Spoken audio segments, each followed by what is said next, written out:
नमो बुद्धाय बंते जी। नमो बुद्धाय। बंते जी, मेरा ये प्रश्न है कि जब हम पुण्य का अनुमोदन करते हैं तो देवताओं को पुण्य का अनुमोदन हम क्यों करते हैं? वो तो संपन्न सर्वसंपन्न होते हैं। कैसा है? हम जैसे हम पुण्य कर रहे हैं तो कई बार हमारे में अंतराय आ जाते हैं ना, बाधाएं आती हैं। तो मनुष्य लोक में जब देवता लोग जब देखते हैं, विचरण करते हैं, भूमट्ठा देवता लोग हैं, तो वो देखते हैं कि हम देवता लोग पुण्य के बल से यहाँ जन्म लिए और ये कोई उपासक पुण्य कर रहा है और इस पुण्य में हमें सहभागी बना रहा है, आनंदित हो रहा है। तो कई बार जो पुण्य करने के लिए जो बाधाएं आती है उनको रोकने का काम कई बार देवता करते हैं। और देवताओं का प्रसन्नता यदि उनकी बनी रहे, क्योंकि ये जो देवता बुद्ध शासन में आए ये पुण्य के कारण आए हैं।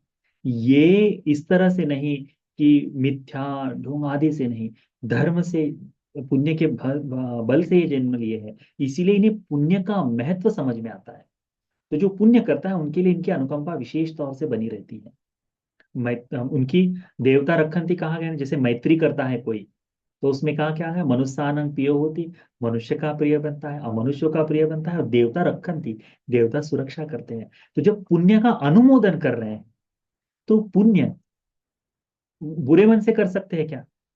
हाँ, ऐसा हाथ वाथ चटकारते हुए ले ले तेरे को सारा पुण्य देते, ऐसा नहीं कर सकते ना। बड़े मधुरता से सबको, नहीं नहीं पुण्य क्या, इस पुण्य में आप सहभागी हो जाइए। वो एक तरह से मैत्रीय अनुमोदन कर रहे हैं। तो उस कुशल कर्म में आनंदित जो जो हो जाए उनका अच्छा ही है। इसीलिए देवताओं को पुण्य का अनुमोदन करते हैं।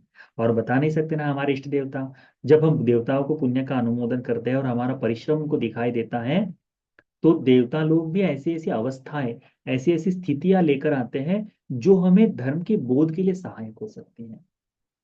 आप देखिए अतीत में अनेक लोगों को भगवान बुद्ध जी के समय में, जैसे एक भिक्षु होकर गए थे, नाला सोपारा के आसपास थे, ठीक है, यानी महाराष्ट्र में इधर मुंबई की तरफ में थे। वहां से उनको देवता ने बताया कि तुम ना तो अरहंत हो ना अरहंत के मार्ग पर होकर भगवान वहां है, तो जाओ करके। तो तत्काल वहां निकल गए और मृत्यु से एक दिन पहले, मृत्यु से एक क्षण पहले धर्म को प्राप्त कर दिया। ऐसा है ना। इसीलिए इसीलिए आपको इसीलिए आपको देवताओं का पुण्य का अनुमोदन करते रहना चाहिए। ठीक है। बंदा में आदरणीय बंते जी। हाँ, सुखी हो। हम मेरा ये प्रश्न था कि हम तो गृहस्थ जीवन में रहते हैं तो बहुत सारे हाँ, उतार चढ़ाव जिंदगी में चलते रहते हैं। हाँ, कभी हाँ। गुस्सा भी आता है, कभी कुछ बोल भी देते हैं, तो हम इन सब चीजों को कैसे मैनेज करें जिससे हम निर्वाण के लिए सोचें, तो ये सब हमारे कर्म ना बने, उसके लिए हम क्या करें? देखिए, मैंने धर्मदेशना अंतिम समय में क्या कहा था कि भगवान ने क्रम बताया है, भत्ते जी ने क्रम बताया है, वह उसमें एक चीज को आपको ध्यान में देना है कि आर्य अष्टांगिक मार्ग। तो अपने जीवन में क्या करना है?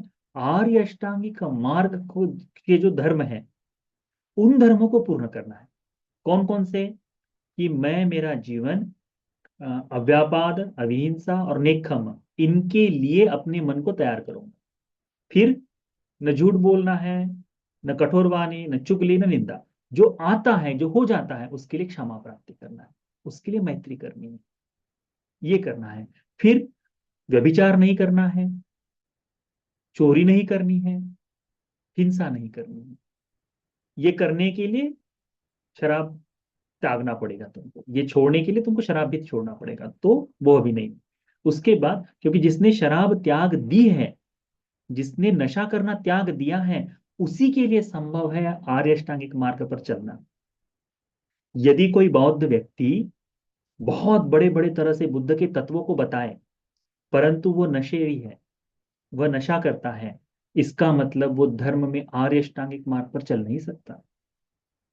चलने के लिए तो बहुत कम समय में भी वहां तक पहुंचा जा सकता है, परंतु वह धर्म का पालन नहीं कर सकता।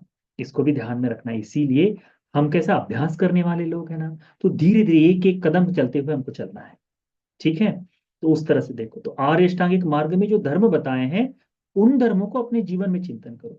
जो गलतियां हो जाएगी उसके लिए क्षमा मांगो और अपने जीवन को सुधारने की कोशिश करो। जैसे कि आप यदि कोई कढ़ाई बुनाई कर रहे हैं, तो कढ़ाई बुनाई करते समय, कुछ सिलवाते समय कहीं एक गलती हो जाए तो क्या करते हैं? पर तत्काल से वहां से धागा काटते हैं, उसको फिर से खोलते हैं और फिर से अच्छे से सीने की कोशिश करते हैं, है ना। वैसे ही जहां गलती हो गई वहां क्षमा मांगकर पुनः उसे सुधारने की कोशिश।